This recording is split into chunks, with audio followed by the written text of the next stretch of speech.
আসসালামু আলাইকুম, কেমন আছেন আপনারা? আশা করি সবাই ভালো আছেন। আজকে আমি এই মোবাইলটি নিয়ে যাব টেকনিশিয়ানের দোকানে। মোবাইলটি হচ্ছে আমার ছোট মামার, এবং যিনি টেকনিশিয়ান উনি আমার ছোট মামার বন্ধু। তো এখন আমি যাব দৌলতখালি বাজারে।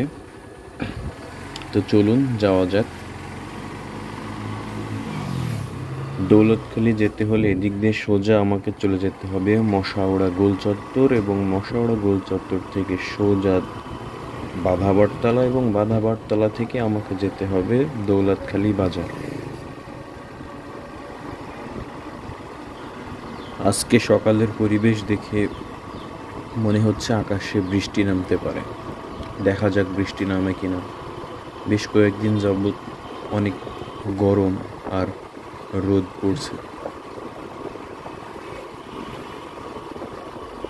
সামনেই ঈদুল আজহা, অর্থাৎ আমরা যাকে বলি কুরবানির ঈদ। তো এই ঈদে গিয়ে কি শপিং করলেন অবশ্যই কমেন্টে জানাবেন।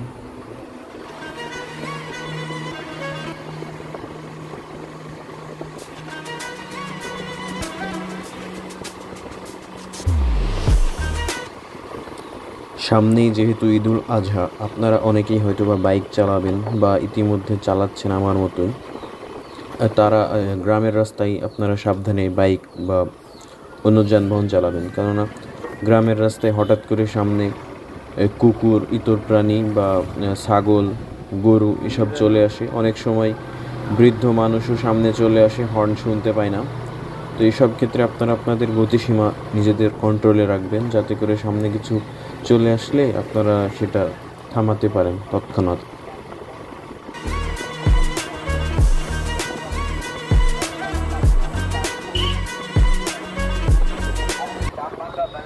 আপনাদের সাথে কথা বলতে বলতেই আমরা পৌঁছে গেলাম মশাউড়া গোল চত্বর।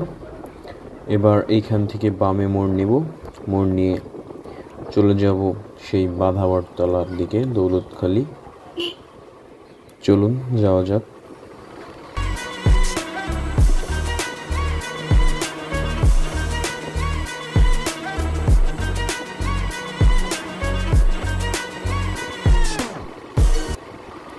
সামনেই ডান দিকে এখানে আমাদের মশাউড়া গোবরগড়া কেন্দ্রীয় গোরস্থান। এখানেই হয়তোবা আমাদের সবার শেষ গন্তব্য।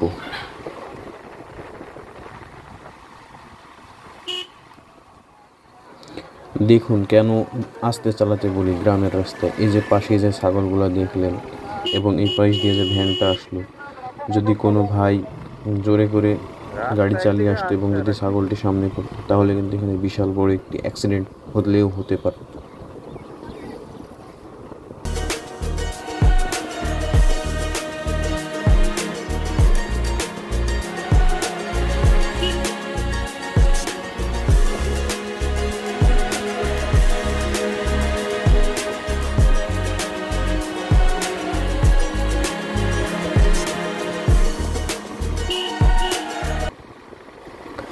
এখন আমরা পৌঁছে গেলাম ডিজিএম হাই স্কুল, এইখানকার স্থানীয় মাধ্যমিক বিদ্যালয়। ডিজিএম অর্থ হচ্ছে ডাড়ের পাড়া, মশাওড়া, গোবরগাড়া।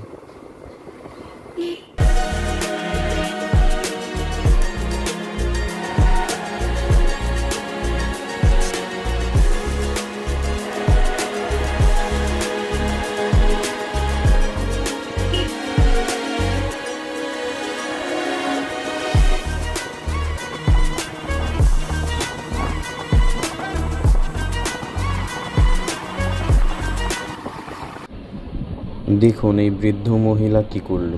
এই বৃদ্ধ মহিলা পিছন দিকে না দেখেই রাস্তা পার হওয়ার জন্য দৌড় দিল। ভাগ্যিস গাড়ির শব্দ পেয়ে তিনি আর সামনে এগোয়নি। এগোলে তো আমার বাইকের সাথে বেঁধে যেত এবং অ্যাক্সিডেন্ট হলেও হতে পারত।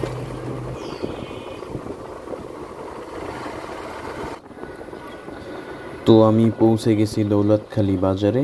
এবার এইখানে আমি সেই মোবাইলটি টেকনিশিয়ান মামার দোকানে দিয়ে আমি আমার আম্মুকে নানিদের বাসায় রাখতে যাব, এবং আম্মুকে নানিদের বাসায় রেখে তারপরে আমি ফোনটি নিয়ে আবার বাসায় চলে যাব।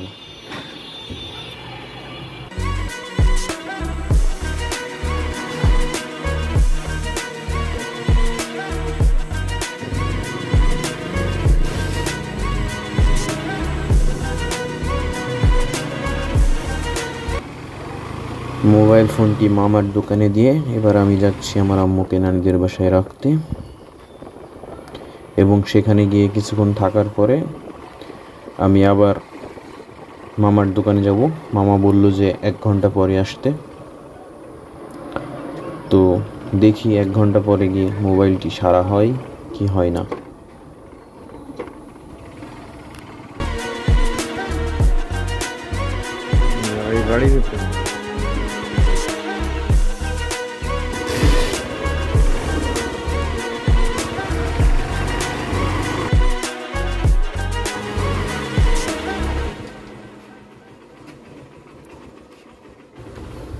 অবশেষে নানিদের বাসায় পৌঁছালাম।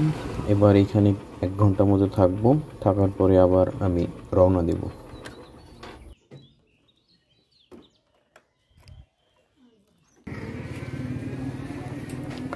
মামার দোকান থেকে ফোন নিয়ে এখন আমি বাসার উদ্দেশ্যে রওনা দিলাম। মামা বলল যে ফোনটি সারা হবে না।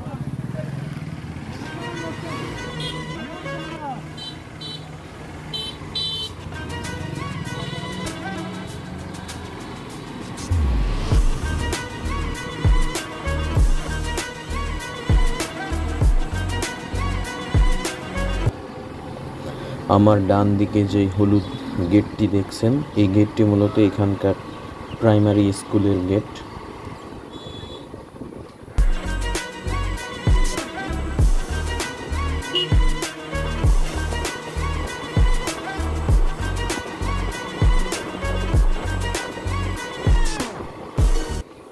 এখন আমি ঢুকবো হোসেনাবাদ ডাড়েরপাড়া সড়কে, এবং এই সড়ক ধরেই এগিয়ে গিয়ে আমি চুরিয়ালা পাড়ার রাস্তা রয়েছে, সেই রাস্তায় ঢুকবো এবং ওই দিক দিয়ে আমি আমার বাসায় চলে যাব।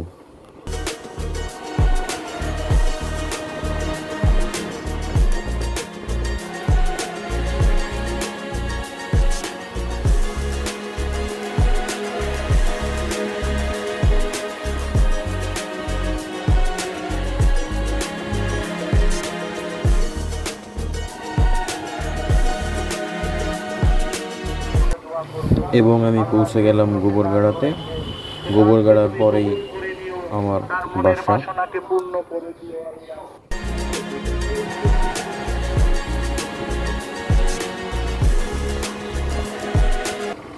সামনেই ভাঙা রাস্তা। এই রাস্তাটি অনেক দিন যাবৎ ধরেই ভাঙা। এই রাস্তাটি সংস্কার করা প্রয়োজন।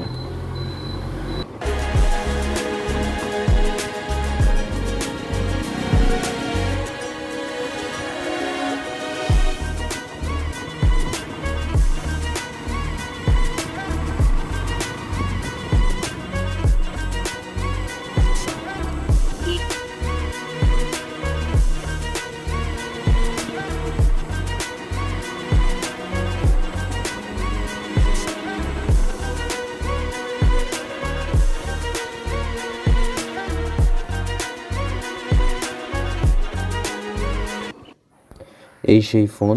এই ফোনের একটি ফোনের মাদারবোর্ড নষ্ট এবং একটি ফোনের মাদারবোর্ড ভালো, তো রিপ্লেস করে একটাই আর একটা লাগিয়ে দেখা হয়েছে, কিন্তু কাজ করে নাই, নষ্ট। আজকের ভিডিওটি এই পর্যন্তই। যদি ভিডিওটি ভালো লাগে তাহলে অবশ্যই লাইক, কমেন্ট এবং সাবস্ক্রাইব করবেন। আর ভালো না লাগলে ডিসলাইক বাটন তো আছেই, প্রেস করে দিন। তো সবাইকে ধন্যবাদ। আসসালামু আলাইকুম। ঈদ মোবারক। সামনে যেহেতু ঈদুল আজহা, সবাই খুশিতে পরিবারের সাথে ঈদ কাটান।